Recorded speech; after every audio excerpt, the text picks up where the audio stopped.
Praise the lord. ఈ రోజు దేవుని వాగ్దానము యెషయా గ్రంథము 58వ అధ్యాయం 8వ వచనము. స్వస్థత నీకు శీఘ్రముగా లభించును. దేవుడు ఇక్కడ దేని గురించి మనతో చెప్తున్నారు అంటే, పై వచనాలు చదివితే మనకు అర్థమవుతుంది. ఉపవాసము, దేవునికి ఇష్టమైన ఉపవాసం అంటే ఏమిటో మనకి ఇక్కడ చెప్తున్నారు. ఉపవాసము అంటే దేవునితో సహవాసము చేయుట.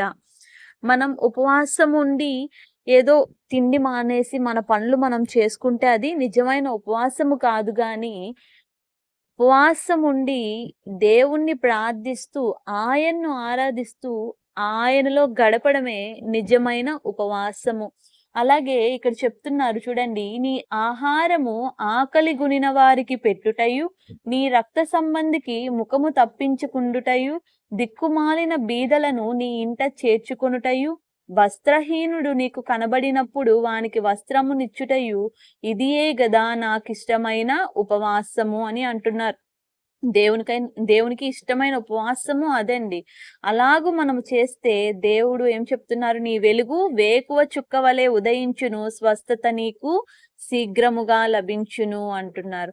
కాబట్టి దేవునికి ఇష్టమైన రీతిలో ఉపవాసము చేసి ఆయన ఆశీర్వాదాలను మనం పొందుకొందుముగాక. దేవుడి వాగ్దానాన్ని ఈ దినము మనందరి జీవితాల్లో నెరవేర్చునుగాక.